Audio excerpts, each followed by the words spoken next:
Hey everyone! Welcome to the Bold and Beautiful 24. I'm Alessio, and I'm so excited to have you here.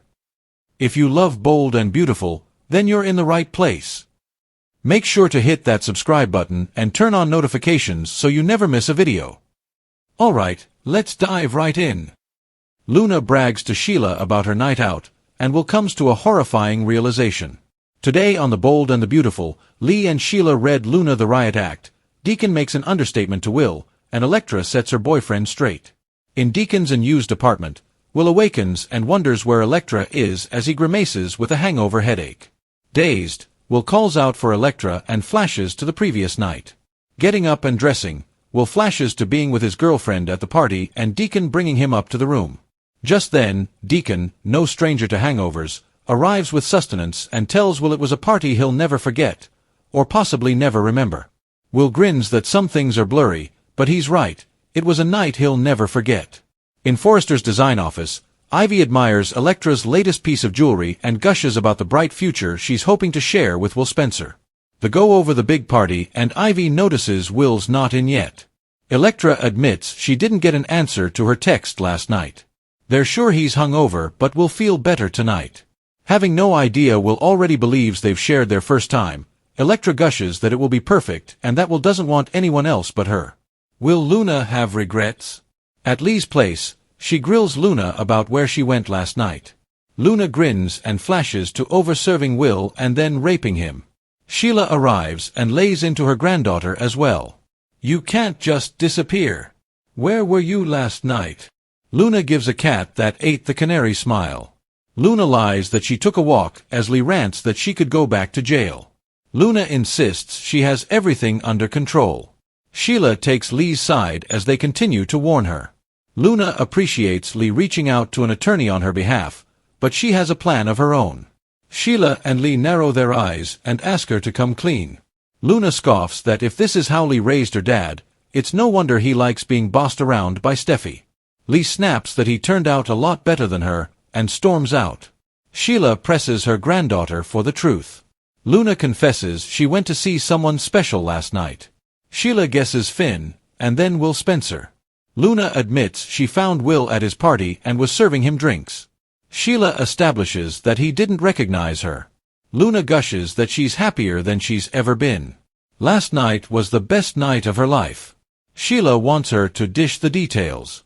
Luna says she gave Will exactly what he wanted, what that Electra Forrester, Miss Prissy, will never give him. Sheila and Luna cackle with delight. Will's big shock. At Forrester, Electra goes on to Ivy about Will being willing to wait for her. Now, she's excited for tonight. Will walks in and she hugs him. He admits he had a hangover, but it went away when he thought about Electra and last night. Ivy gives them privacy, and Will and Electra kiss. Last night was amazing, he tells her. He can't believe it ended the way it did. It was a big night for us. Will references Electra coming back and she teases that he must have been very drunk because she did not return. As they embrace, the horrified expression on Will's face says it all. At Il Giardino, Brooke and Katie treated Will and another intern named Tony to lunch. They said they were there to celebrate, as they were no longer interns and had been promoted to employees.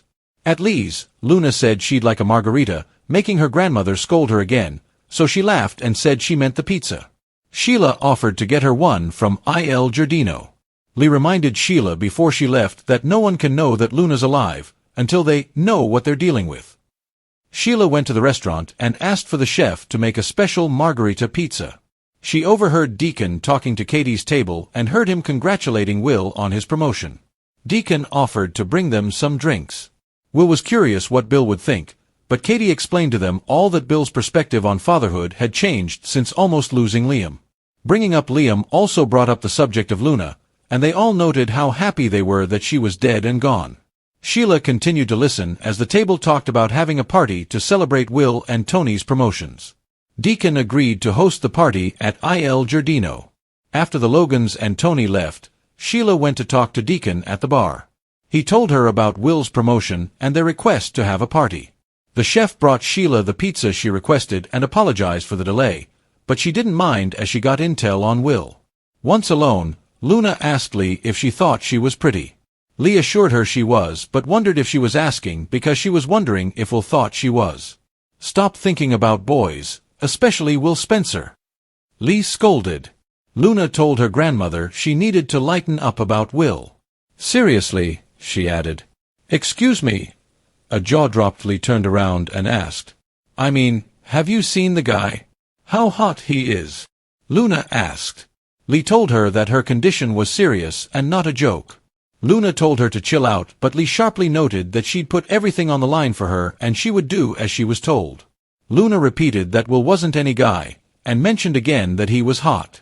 Lee snapped that Luna sounded like Poppy. Luna called Poppy her druggie, skanky mom, and said she was nothing like her. Lee agreed that while Luna was no angel, she was definitely not as bad as Poppy. She felt that, fortunately for Luna, there was redemption. Luna said, whatever. So Lee got aggressive and told her that she wasn't permissive like her mother and neither was Finn. While Lee thought that Luna's upbringing was less than stellar, she refused to let Luna throw away her life by thinking about boys all the time, especially Will Spencer. Lee told Luna she was doing everything in her power to prevent her from going to prison again and asked her to tell her that she would never do anything again. You know what? You're going to mental boot camp, Lee decided. Lee told a horrified Luna that from that moment on, she would be her drill sergeant and general combined. And I won't take any crap, Lee added. I'm going to reform you and make sure you don't turn out like your mother, Lee said adamantly as Sheila came in with the pizza. Luna told her that she had interrupted a little talk about her future. Lee's phone rang, so she stepped away. Sheila offered her a toe cookie on her way out, but she eye-rolled as a decline. Luna told Sheila that she wished Lee would loosen up, but Sheila suggested she cut her a little slack. Sheila updated Luna on Will's promotion and that they were throwing him a party at Il Giardino. Luna smiled big as they shared pizza. In the design office, Ivy told Electra that it was going to be a big day for her boyfriend. She confirmed that Will was being promoted, and Electra was excited for him as she knew he wanted to move up in the company.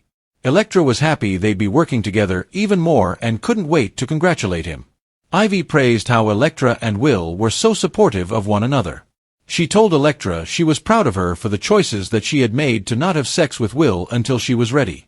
Will, Katie, and Brooke came in and Ivy and Electra congratulated him on his promotion. Katie and Brooke told them about the party they were planning.